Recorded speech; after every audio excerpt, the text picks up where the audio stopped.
வணக்கம் உறவுகளே. இப்போ நாங்கள் சாவகச்சேரி நீதிமன்றத்துக்கு போய்கிட்டு இருக்கிறேன். டாக்டர் அவர்களை கைது செய்யப்பட்டதாக ஒரு தகவல் வந்திருக்குது. ஸோ இதில் உண்மைத்தன்மை என்னங்கிறத போய் நேரடியாக உங்களுக்கு காணொலியை பதிவு செய்யலான் இருக்கிறேன்.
சாவகச்சேரி டவுனுக்கு வந்துட்டோம்.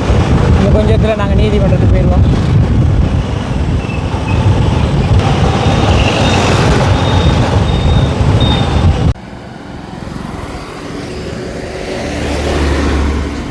சாவகச்சேரி நீதிமன்றத்துக்கு முன்னு தான் நிற்கிறேன்.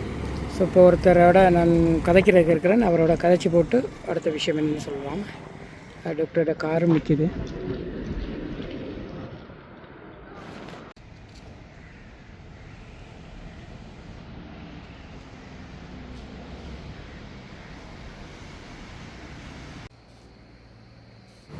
ஓகே, கோர்ட்ஸுக்குள்ளே போய் லோயரோட கழிச்சிட்டு வந்தோம். ஓகே, என்னென்ன விஷயம் அவள் சொன்னாங்கிறத இப்போ நான் உங்களுக்கு அறிய தரேன். ஓகே, தான் டாக்டரோட கார் நிற்கிது. ஓகே, வெளியே போய் கிடைக்கலாம். நாங்கள்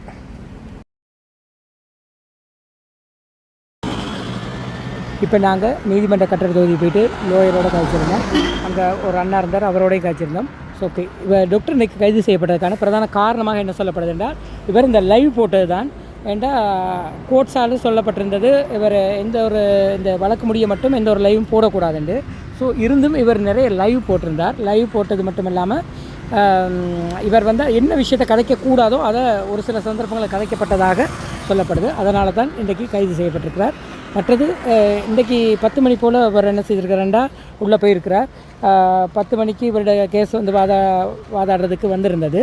ஸோ அந்த நேரம் இவருக்கு எதிராக இருந்த ஒரு சில வக்கீல்மார்கள் சில விஷயங்களை காய்ச்சிருக்கிறாங்க. இருந்தாலும் கூட இன்றைக்கு இவர் கைது செய்யப்படுவதற்குரிய காரணமாக போலீஸாரே முழுதாக இவர் மேலே பழிகள் சுமத்தப்பட்டதாக சொல்லப்பட்டிருந்தது. மற்றது பார்த்திங்கன்னு சொன்னால், இன்றைக்கி இந்த கிஷோர் அண்ணா அவரும் வந்திருக்கிறார், பிணை எடுக்கிறதுக்காக வந்திருந்தாராம். ஸோ முழு தகவல் தெரியாது. அங்கே இருந்த ஒரு அண்ணா சொல்லப்பட்ட விஷயங்களை உங்களோட பகிர்றேன். மற்றது பார்த்திங்கன்னு சொன்னால், டாக்டர் ஆதரவாளர்கள் நிறைய பேர் கோர்ட்ஸுக்கு வெளியில் வந்திருந்தாங்க. நின்று டாக்டரை விசாரித்து கொண்டிருந்தாங்க. அதை பார்க்கக்கூடியதாக இருந்தது. உண்மையிலே இப்போ அங்கே கதைக்கப்பட்ட விஷயங்களை வைத்து பார்க்கும்போது இது ஒரு திட்டமிட்டப்பட்ட சதியாக இருக்கலாம். இப்போ இன்றைக்கி பிளான் பண்ணிட்டாங்க. இன்றைக்கி கட்டாயம் இவரை ஜெயிலில் போடணுங்கிறத ஆல்ரெடி பிளான் பண்ணி தான் இன்றைக்கி களமிறங்கினாங்க. அந்த மாதிரி ஒரு வட்டாரம் கலைக்கப்படுறதையும் பார்க்கக்கூடியதாக இருந்தது. சிலர் சொல்லியிருந்தாங்க, ஸோ இன்றைக்கி இந்த வழக்குக்கு அவர் வந்திருக்கவே தேவையில்லையாம். இது ஒரு சாதாரண வழக்கு, இதுக்கு இன்றைக்கு வந்திருக்கவே தேவையில்லைன்றபடியும் சொல்லியிருந்தாங்க.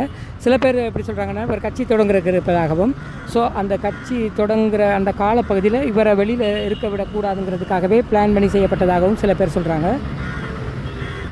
மற்றது பார்த்திங்கன்னு சொன்னால், நீதிமன்ற கட்டளை மீறினதுனால இவருக்கு நாளைக்கு மோஷன் போட்டாலும் பெயில் கிடைக்கிறதுக்கான வாய்ப்பு ரொம்ப ரொம்ப குறைவாக இருக்கும் அப்படிங்கிறது தான் சொல்லப்படுது. அதுக்காக வேண்டி சட்டத்திறனிகள்லாம் ரொம்ப கஷ்டப்பட்டு அதில் வேலை செஞ்சு கொண்டிருக்கிறத பார்க்கக்கூடியதாக இருந்தது. ஒரு சில பேர் எங்களோட கழிச்சிருந்தாங்க. சில பேர் பிஸியாக இருக்கிறதுனால நாங்கள் நேரடியாக அவங்களோட கதைக்க முடியலை. இவர் டாக்டர் ஆதரவாளர்களாக இருக்கக்கூடிய ஒரு 2-3 அண்ணாக்கள் அந்த இடத்துல இருக்கிறாங்க. அவங்களோட கதைக்கும் போது சொல்லப்பட்ட சில விஷயங்களை தான் அவங்களோட பகிர்ந்திருந்தோம். மேலும் சில விஷயங்கள் எங்களுக்கு கிடைக்குமாறு தான் நாங்கள் அடுத்த காணொலியில் ஒரு வீடியோவை போடலாம். தற்போது கிடைக்க தகவலை உங்களுக்கு சொல்லியிருக்கிறேன். ஓகே, அடுத்த காணொலியில் சந்திப்போம். தொடர்ந்து இணைந்திருங்கள்.